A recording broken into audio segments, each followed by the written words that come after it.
Welcome to Psychic Insights, where pop culture meets higher consciousness and the tea is always a little bit mystical.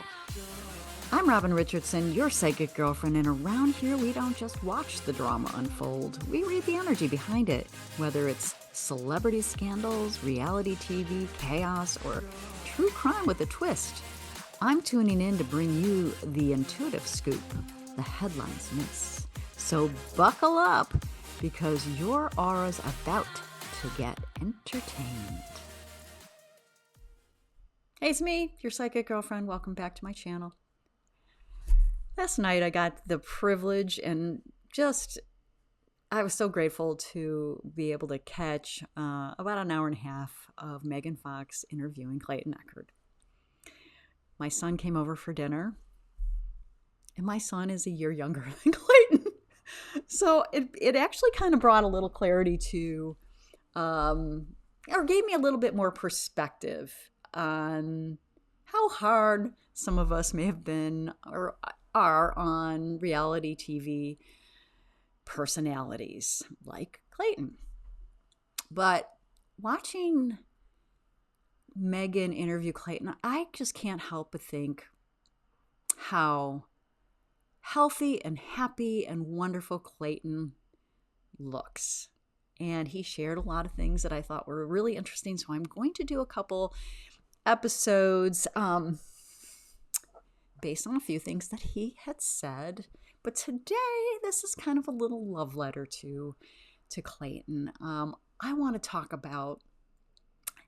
dive into his human design, mostly about his love life and what his human design tells us about it and what's upcoming for him. So we know Clayton, if you're new and you're just stumbled upon me, whatever, you know Clayton from The Bachelor and Perfect Match. And we've witnessed him be a little indecisive, choosing 1, 2, 3, changing his mind, as young men tend to do. Well, what if I told you that Clayton's messiness is exactly how he was designed to be? I'm sorry, Clayton. It's not a bad thing, okay? So in this video, I'm going to break down his human design and what success in love looks like for him. And then I pulled some cards, because you know me, got to do that, to see what's ahead for him in relationships after everything he's been through, including the Laura Owens saga. And I know most of you tune in because you're familiar with that saga. And if you're not, check out Megan Fox, Justice for Clayton, Dave Neal, Lauren Knighty, Echoes of from the Tabernacle. There's a ton of information on Laura Owens and her shenanigans. But we are going to save that for another day, because I got more to talk about with human design and Clayton and their connection. So you want to stick around for that. Okay. All right. So we're going to look at his human design and what success looks like for him. And, you know, he's gone through a lot in the past few years. So this is more than what you see on TV. This is beneath the surface. This is Clayton and why his human design matters in this. So Clayton was born on April 29th, which is the day before my daughter's. So he's a Taurus, and I'm familiar with Tauruses. And he was born in 1993. And I'm assuming he was born in Eureka, Missouri. And I don't know his birth time. So, you know, if you happen to have it, shoot me an email or comment, and I can redo this human design. But I sense that what I have as far as his information is pretty darn accurate for who he is. All right. So for those of you new to human design, I love to understand how people work, what their purposes are on the planet, and all these good things. But think of human design as an energetic blueprint. And it's a system that combines astrology, I Ching, the Kabbalah, and even quantum physics to show us how we're wired, how we make decisions, how our energy works, and what we're here to learn.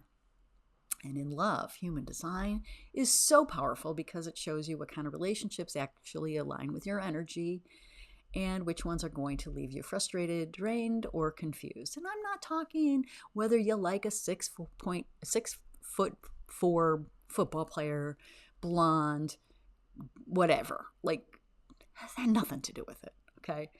So let's talk about Clayton. His chart says he's what's called a manifesting generator. And what that really means is he's multi-talented, multi-directional, and not meant to walk a straight line. He's supposed to pivot. He's supposed to change his mind, try things, and respond to life as it shows up. And he also has emotional authority, which means he's not designed to make quick love decisions in the moment. We've seen this play out. He actually needs time to ride out his emotional waves before he really knows what's right for him. If he rushes, that's when the frustration and heartbreak happen. So Clayton, if you're listening, take your time. Do the slow burn. And finally, his profile. The way he experiences relationships, it's what's called a 2-5, and that makes him both a hermit and a hero. Doesn't that sound familiar? And it's so fascinating. He needs alone time to recharge, but other people often project their hopes and fantasies onto him. Ahem, Laura Owens. In love, this can be tricky. Partners might expect him to be their rescuer, but Clayton's lesson is to be seen for who he really is, not just the role someone wants him to play.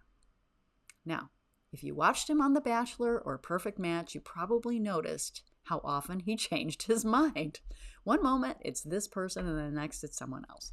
To the outside world, it looked like indecisiveness or even betrayal. But in human design, that's actually him living his experiment. He is designed to sample, to pivot, and to learn through trial and error. Now, the growth opportunity for Clayton is this. He has to communicate. Instead of rushing into love and then backing out, he needs to be upfront about the fact that clarity takes him a little bit of time. And if he waits, he'll find satisfaction. If he forces it, frustration follows.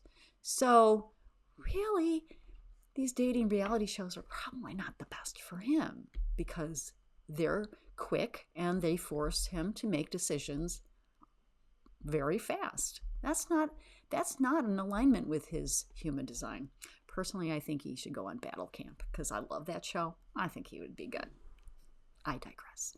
All right. So, the kind of partner Clayton thrives with. So, what kind of person would actually Clayton thrive with in love? This is great. This is someone who gives him space and patience while he takes his time to decide. Someone who keeps life fresh and adventurous. He gets restless if things get stagnant. Okay? Someone who respects his need for alone time and doesn't take it personally.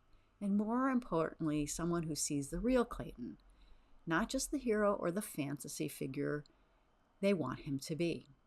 And when he finds that love, it will feel grounding, deeply satisfying, and secure.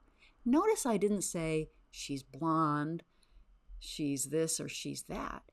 This is how he's going to feel around her. All right, so then I pulled some cards for Clayton's love life. Okay, what came up was mice, clouds, ship, anchor, coffin, house, snake, bouquet, and man. And this tells me a very clear story. Okay. The past and present, the mice, the clouds, and the snake. The mice and clouds show stress and confusion and uncertainty he's been under, especially over the past 2 years with our friend Laura. The snake confirms there's been deception, manipulation wrapped around this love story. It's left him drained and questioning who he can trust. Now, we know that it was just a one-time thing, and yet this is the result of what's been going on for him, right? So then we see the ship in Coffin. And this is a turning point. It's about moving on, leaving the past behind, and closing that chapter, which he's doing. Clayton is learning to release the entanglement and move forward with a clean slate. And we heard him talk about that last night. Okay, so the future. This is what the future holds. And that was anchor, house, bouquet, and man. The future is actually really bright for him. The anchor and house show stability and longing for a true home in love. The bouquet brings charm, romance, and joy, almost like the universe is giving him a gift after a very difficult period. And the man card tells me that Clayton himself is stepping into a stronger, more stability and more real joy in partnership, a real partnership. So over the next 2 years, maybe sooner, 1 to 2 years, his life moves from confusion and deception into stability and a relationship that feels like home. Interesting enough, he's a realtor. So who knows? Oh boy, I know he met Laura through that. But he might find someone along his way here selling homes. But don't quote me on that. Okay? We'll see. All right. So Clayton's love story is far from over, and his human design shows it that he's not meant to rush. He's meant to take his time, pivot when necessary, right?